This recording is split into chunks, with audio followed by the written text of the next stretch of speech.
going to take the conversation a little bit further. You're going to hear similar themes coming through for this particular panel discussion, and I will be moderating it, and it's going to be looking at how inclusivity equals growth. Basically, how are we bringing African SMEs into the formal trade sector? And I'd like to welcome onto stage one of the panelists, and that, of course, is Michelle Chivunga, who was with us yesterday, but she's going to be joining us from the Global Policy House. She's the founder and chief executive. You can have a seat there. And joining us virtually, we have, of course, Siita Hissan. He's the president of AfCFTA Young Entrepreneurs Federation, so he'll be joining us virtually. While we get his link up, Michelle, I'm going to start off with you. I'm sure you caught a little bit of Anne-Marie's discussion points. Let's set the scene here. I mean, I'm sure we're going to hear similar themes around what the challenges are that are hampering women and youth-led businesses. What are you seeing and what's missing in this conversation? Because it feels like we've been talking about it for quite some time. Yeah, no, thank you so much. Good morning, everybody. Well, good afternoon, more like. But yeah, no, it's a really fantastic question. Thank you. I think, we've heard already, of course, around some of the challenges that the businesses are facing. But here, I think more specifically around women and youth-led businesses, I think some of the struggles really amount to things like, access to financing is probably one of the primary challenges that these businesses face. And then, of course, you have the issue around things like, accessing information, accessing data, having the right infrastructure or connectivity for these businesses to actually thrive. And this is actually more difficult for women-led businesses, right? You find that women-led businesses are the ones that are struggling the most when it comes to trying to find access to capital or trying to find access to information. So it's always a little bit of a challenge. And the other thing that I think we are starting to see, is obviously women-led businesses, again, tend to be more situated in the informal sectors. So, if you look at farming, you're looking at, agriculture, and you find that because they are in the informal sector, it's always more of a challenge for them to formalize the businesses, which again presents some real issues for the businesses. And so, yesterday I think we touched up a little bit on how the CFTA is going to provide that opportunity to turn some of these things around and maybe provide better access to market for the businesses, better access to data, better access to information, and then, of course, the policy environment that is going to be spurred by the CFTA, as we've heard already, is also going to be, helping these businesses, and especially, the new initiatives that are coming up by groups like the African Development Bank, the African Union, and others, in terms of really packaging tailored financing packages. I think is going to play a pivotal role for these businesses. But those are some of, the challenges that I have encountered. Well, let's bring Siita into this conversation, and he's stretching and ready to get into the nitty-gritty of it all. Siita, thank you so much for joining us. I mean, you're the president of the AfCFTA, the Young Entrepreneurs Federation. Let's talk about the work you're doing with the youth in relation to the AfCFTA, and of course, I suppose, how it's serving on young entrepreneurs from your perspective. Thank you very much, Nastassia, and then thanks to my colleague Michelle for doing justice to this topic. What we are, according to IMF, by 2035, about 30 million Africans will be brought out of abject poverty. 30 million, mostly going to be youth and women. That is if after it was implemented. And the question is that, will it be well implemented? And if it is going to be implemented, should it be the work of the AU and the AFTA Secretariat and our governments alone? It is no. Africa is one of the most youthful continents that we have. And then we all know that it is projected that by 2050, we will have over 830 million youths. Now, we are about 450 million across Africa, and most of these are highly unemployed. So we stand to benefit from the opportunities that are being offered by AFTA. And the question is that, are we well placed to be able to benefit from these opportunities? There's a saying that you have to be supported before you are supported. So how are we preparing ourselves to be supported so that we can be supported? So AfCFTA Young Entrepreneurs Federation, which is called AfYEF, we are mobilizing the youth of Africa to come together to identify the needs of the youth, what we need to create awareness, sensitization, training, pull resources together in order to support ourselves, to be ready to take part in the AfCFTA. You know, most of the times we, the youth in Africa, the food is already prepared and cooked for us, and we have to go and beg for it because we didn't partake in getting the resources needed and the ingredients together to help prepare the food. So we are saying that AfCFTA is good news to us, and then we start to benefit. Therefore, we have to also what? Take part in the implementation of the AfCFTA agreement. Thank you very much. All right, so we were hearing the role of private sector, probably most of yesterday, and what private sector is doing. What are you seeing on the ground in terms of the engagements that are happening between, the private sector around AfCFTA and some of the approaches that are worth exploring? Yeah, no, I think private sector is really driving, just picking up what Siita was saying, is really driving the implementation of the CFTA. And that is kind of interesting to watch because you obviously have different segments within the private sector. And one sector that obviously I'm very, very engaged in is obviously when you look at things like fintech and the digital e-commerce.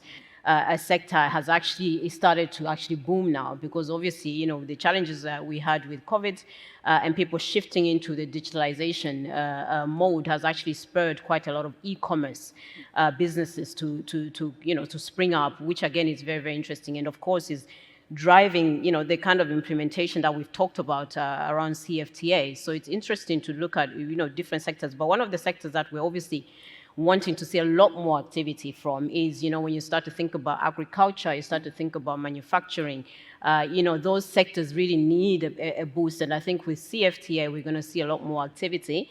And I know that for a fact, when you start to think about things like, a vaccine manufacturing, for example, the continent, again, is looking to invest a lot more heavily into, vaccine production, into manufacturing, and a lot of even the investments and financing that is coming from, be it foreign or internal investment, is also really geared towards looking at healthcare, for example, looking at manufacturing. So the private sector is really driving forward the implementation side of the CFTA.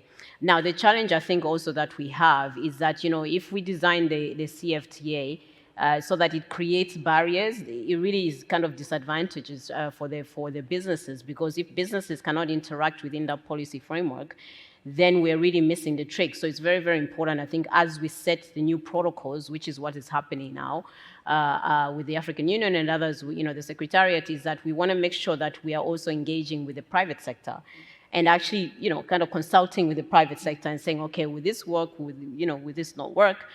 Because the private sector is going to be pretty much the implementer, I think, of CFTA. Siita, I'm sure you've got many examples to share with us in terms of the successful young businesses that you're working with that are taking advantage of the CFTA. Perhaps give us one that comes to mind.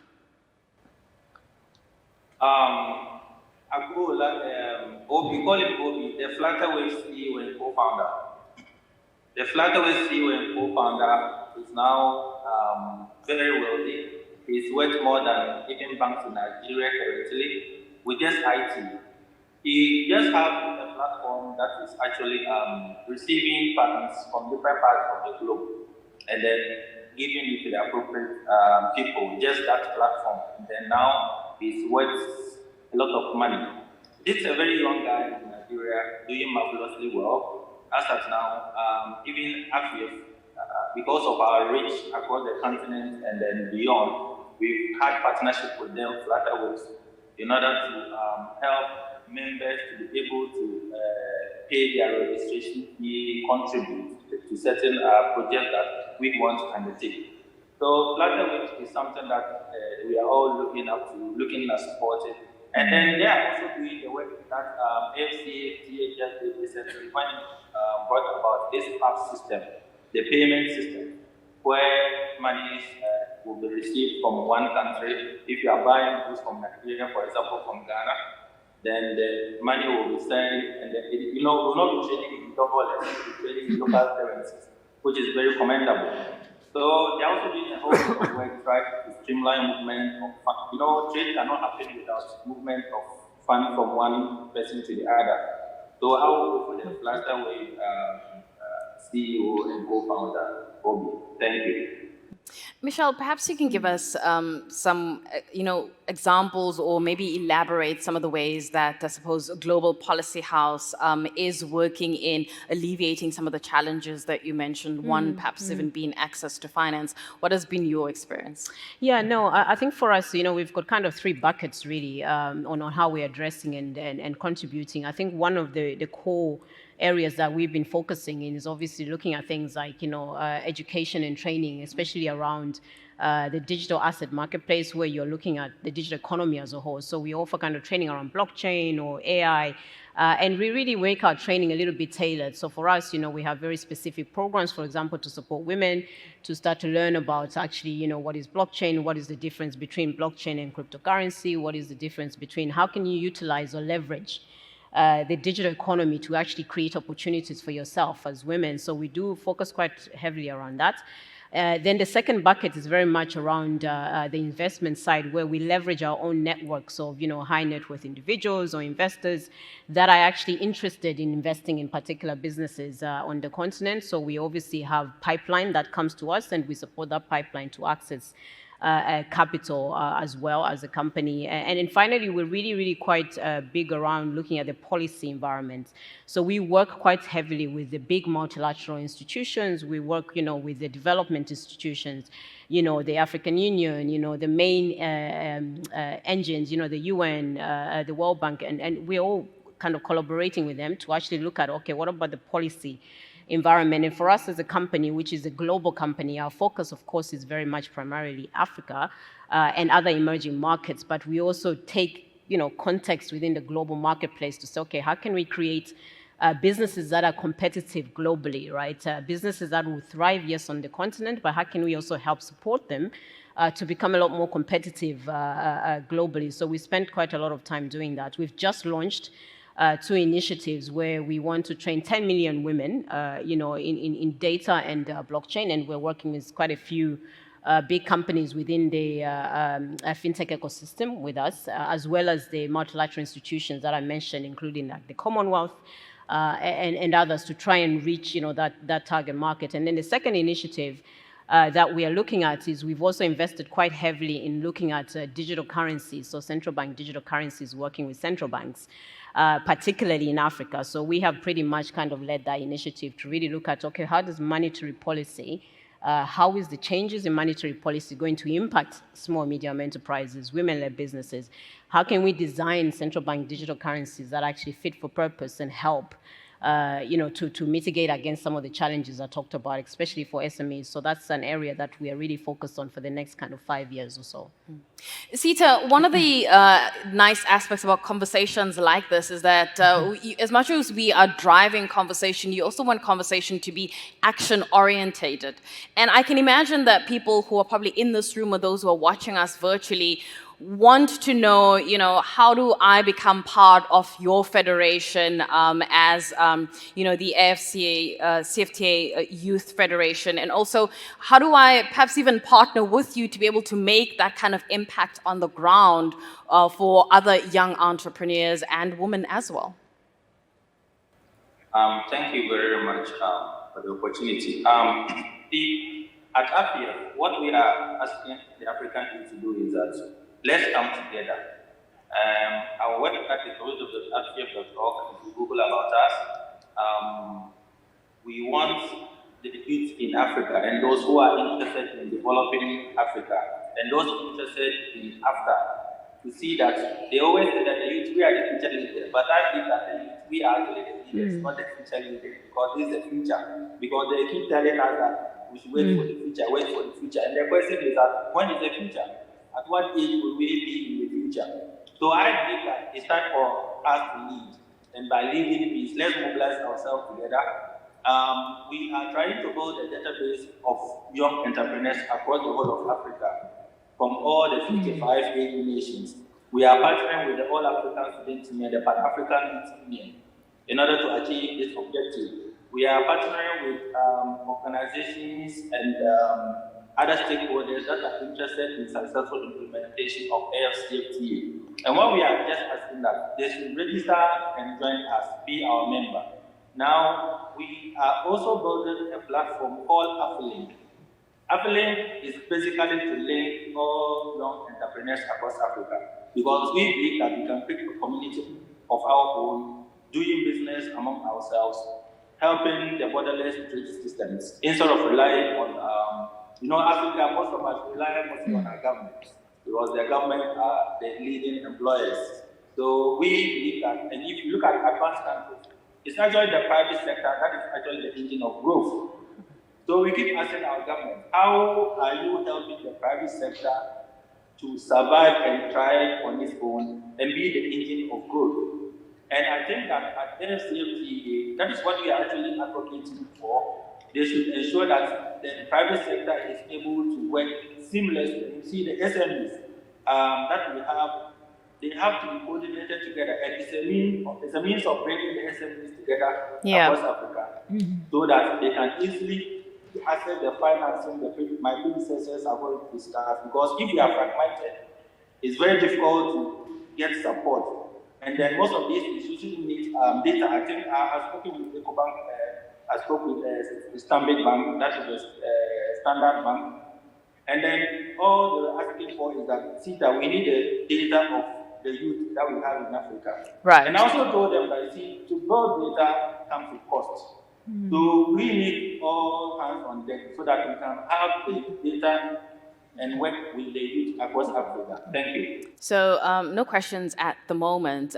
Michelle, before I wrap up, I suppose, what should people be looking out for? I am not going to give it away yet. I know you had a very interesting meeting on Tuesday. Yes. But what should people be looking out for when it comes to the CFTA, and what are you hearing? Yeah, no. I think the future is very exciting. I think certainly for both myself and Siito, as you're kind of young business owners and entrepreneurs, I think for me that was the most exciting meeting that I've been to this year so far. I think it is going to be the most exciting meeting because, of course, we were sitting with the Secretariat, and His Excellency, Mr. Wamkele, who really has set a very clear vision in terms of what it is that he wants to achieve with the CFTA. This is the biggest policy shift for the continent. But that policy shift can only be realized if we have businesses, that are able to actually deliver and operate on the continent, but also beyond the continent, like I was saying, cross-border. So for me, I think, as a kind of young entrepreneur, young African, as a woman, business owner, I think it's very, very important that the future, provides opportunities for me to actually thrive as a business. And those opportunities will have to come from, some of the policies that will be formulated, right? The right environment has to be created. I think we've heard in the last 2 days how important it is to have the right policy frameworks in place, the right regulation, and ensuring that businesses can actually operate cross-border. I think is a very, very important point. We've heard about the payments, the PAPS system as well that's being introduced. So there's massive opportunities. And of course, as we roll out with the CFTA in terms of implementation, it's not about setting just a policy and then letting it sit. It's about actually being able to deliver and implement the policies or the protocols that we are coming up with, which is very, very exciting. So for me, the future is very exciting, especially for Africa, because you've got a whole new, it's almost like early days, right? Yeah. Everybody's like, oh no, there's a lot of VC money going into Africa. No.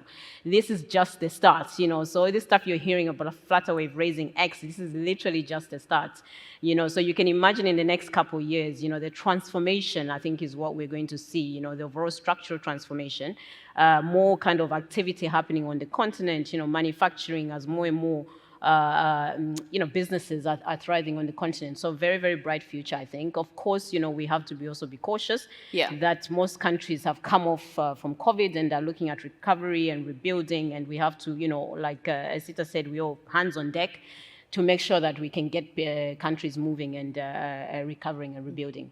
On that hopeful and exciting note, let's wrap up our conversation. Siita, I do know that you wanted to come in there, but I'm going to be a very strict timekeeper for the day, just so that I remain in the very good books of our delegates. Siita, definitely there'll be many opportunities to engage with you a little bit further, but thank you so much for making time to chat with us. That is Siita Hissan, the president of AfYEF, and then next to me, Michelle Chivunga, the founder and CEO of Global Policy House.